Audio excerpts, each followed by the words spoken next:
Hello students, ನಾನು ನಿಮಗೆ ಇವತ್ತಿನ ವಿಡಿಯೋದಲ್ಲಿ ಇನ್ವೆಂಟ್ರಿಯಲ್ಲಿ ಇಂಡಿಯನ್ ಅಕೌಂಟಿಂಗ್ ಸ್ಟ್ಯಾಂಡರ್ಡ್ ಟು ಇನ್ವೆಂಟ್ರಿಯಲ್ಲಿ 2024 ಕ್ವಶನ್ ಪೇಪರ್ ಪ್ರಾಬ್ಲಮ್ ಮಾಡಿಸ್ತಾ ಇದ್ದೀನಿ. ಕ್ವಶನ್ ಈ ಥರದಲ್ಲಿ ಕೇಳಿದರೆ ನಾನು ಆಲ್ರೆಡಿ 2 ವಿಡಿಯೋ ಮಾಡಿದ್ದೀನಿ. ಅದರಲ್ಲಿ cost of inventory as per Indian accounting standard find out ಮಾಡಲಿಕ್ಕೆ ಕೊಟ್ಟಿದ್ರು. ಇಲ್ಲಿ value of inventory find out ಮಾಡಲಿಕ್ಕೆ ಕೊಟ್ಟಿದ್ದಾರೆ. ಈ 4th one ಕ್ವಶನ್ 5 ಮಾರ್ಕ್ಸ್ಗೆ ಕೇಳಿರುವಂಥ ಕ್ವಶನ್ ಇದು. ಕ್ವಶನಲ್ಲಿ ಏನು ಕೊಟ್ಟಿದ್ದಾರೆ ಅಂತಂದರೆ ಒಂದಷ್ಟು ಐಟಮ್ಸ್ ಕೊಟ್ಟಿದ್ದಾರೆ, ಒಂದಷ್ಟು ರಾ ಮೆಟೀರಿಯಲ್ಸ್ ಇನ್ವೆಂಟ್ರಿ ಡೀಟೇಲ್ಸ್ ಕೊಟ್ಟಿದ್ದಾರೆ, ಅದರ ಕಾಸ್ಟ್ ಕೊಟ್ಟಿದ್ದಾರೆ, ನೆಟ್ ರಿಯಲೈಸಬಲ್ ವ್ಯಾಲ್ಯೂ ಕೊಟ್ಟಿದ್ದಾರೆ. ನೀವು ಈ ಇನ್ಫಾರ್ಮೇಷನನ್ನು ನೋಡಿಕೊಂಡು ವ್ಯಾಲ್ಯೂ ಆಫ್ ಇನ್ವೆಂಟ್ರಿಯನ್ನು ಫೈಂಡ್ ಔಟ್ ಮಾಡ್ಕೊಳ್ಬೇಕು. ಸೊ ನಾನು ಇಲ್ಲಿ ಅದಕ್ಕೆ ಸರಿಯಾಗಿ ಹೆಡ್ಡಿಂಗ್ ಹಾಕೊಂಡಿದ್ದೀನಿ. ಫಸ್ಟ್ ಐಟಮ್ಸಲ್ಲಿ ಕ್ವಶನಲ್ಲಿ ಏನು ಕೊಟ್ಟಿದ್ದಾರೆ ಫಸ್ಟನ್ನು ಬರ್ಕೊಳ್ಬೇಕು. 4 ಐಟಮ್ ಇದೆ, ಎ ಬಿ ಸಿ ಡಿ. ಅದಕ್ಕೆ ಎಷ್ಟು ಕಾಸ್ಟ್ ಆಗುತ್ತೆ ಅಂತ ಕೂಡ ಕೊಟ್ಟಿದ್ದಾರೆ. ರಾ ಮೆಟೀರಿಯಲ್ಸ್ ಎಗೆ 2000 ಕಾಸ್ಟ್ ಆಗುತ್ತೆ, ರಾ ಮೆಟೀರಿಯಲ್ಸ್ ಬಿಗೆ 5000 ಕಾಸ್ಟ್ ಆಗುತ್ತೆ, ರಾ ಮೆಟೀರಿಯಲ್ಸ್ ಸಿಗೆ 4400 ಕಾಸ್ಟ್ ಆಗುತ್ತೆ, ರಾ ಮೆಟೀರಿಯಲ್ಸ್ ಡಿಗೆ 3200 ಕಾಸ್ಟ್ ಆಗುತ್ತೆ. ಕ್ವಶನಲ್ಲಿ ಕೊಟ್ಟಿರುವಂಥ ಇನ್ಫಾರ್ಮೇಷನ್ ಬರ್ಕೊಂಡಿದ್ದೀನಿ. ಟೋಟಲ್ನ ನಾವಿಲ್ಲಿ ಬರ್ಕೊಳ್ಳೋದು ಬೇಡ.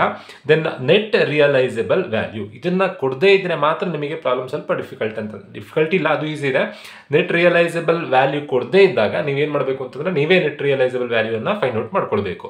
ಹೇಗೆ ಫೈಂಡ್ ಔಟ್ ಮಾಡ್ಕೊಳ್ಳೋದು ಅಂತಂದರೆ ಸೆಲ್ಲಿಂಗ್ ಪ್ರೈಸಿಂದ ಸೆಲ್ಲಿಂಗ್ ಕಾಸ್ಟನ್ನು ಲೆಸ್ ಮಾಡಿದ್ರೆ ನೆಟ್ ರಿಯಲೈಸಬಲ್ ವ್ಯಾಲ್ಯೂ ಬರುತ್ತೆ. ಬಟ್ ಈ ಪ್ರಾಬ್ಲಮಲ್ಲಿ ಕೊಟ್ಟಿದ್ದಾರೆ, ಕೊಡದೇ ಇದ್ರೆ ಏನು ಮಾಡಬೇಕು ಅಂತಂದರೆ ಸೆಲ್ಲಿಂಗ್ ಪ್ರೈಸಿಂದ ಸೆಲ್ಲಿಂಗ್ ಕಾಸ್ಟನ್ನು ಮೈನಸ್ ಮಾಡಿದಾಗ ನೆಟ್ ರಿಯಲೈಸಬಲ್ ವ್ಯಾಲ್ಯೂ ಸಿಗುತ್ತೆ. ಬಟ್ ಈ ಪ್ರಾಬ್ಲಮ್ ಅಲ್ಲಿ ಅವರೇ ಕೊಟ್ಟಿದ್ದಾರೆ net realisable value 1900 for materials A, then 5100 for material B, 4550, next 2990.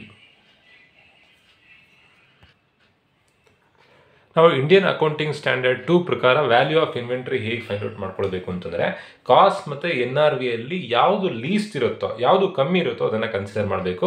ಅದನ್ನು ನಾವು ಬೇಸಾಗಿ ತಗೊಳ್ಬೇಕು. ಈಗ ಕಾಸ್ಟ್ ಮತ್ತು NRV 2000, 1900, ಲೀಸ್ಟ್ ಇರುವಂಥದ್ದು ಯಾವುದು NRV. ಸೊ ನಾನಿಲ್ಲಿ NRV ಅಂತ ಬರ್ಕೊಳ್ತಾ ಇದ್ದೀನಿ ಬೇಸಲ್ಲಿ. NRV stands for net realisable value. Then 5000, 1100 ಇವೆರಡರಲ್ಲಿ ಲೀಸ್ಟ್ ಇರುವಂಥದ್ದು ಯಾವುದು ಲೀಸ್ಟ್ ಇರುತ್ತೋ ಅದನ್ನು ಬೇಸಿಗೆ ಬರ್ಕೊಳ್ಬೇಕು. 5000 ಲೀಸ್ಟಾ, 5100 ಲೀಸ್ಟಾ, ಕಮ್ಮಿ ಇರುವಂಥದ್ದು 5000, ಅದು ಕಾಸ್ಟ್. ಸೊ ಕಾಸ್ಟ್ ಅಂತ ಬರ್ಕೊಳ್ತಾ ಇದ್ದೀನಿ. ನೆಕ್ಸ್ಟ್ ಲೀಸ್ಟ್ ಇರೋದು ಕೂಡ ಕಾಸ್ಟ್. ನೆಕ್ಸ್ಟ್ ಲೀಸ್ಟ್ ಇರುವಂಥದ್ದು NRV. ಸೊ ಇದರ ಅಮೌಂಟನ್ನು ವ್ಯಾಲ್ಯೂ ಕಾಲಮಲ್ಲಿ ಬರ್ಕೊಳ್ಬೇಕು.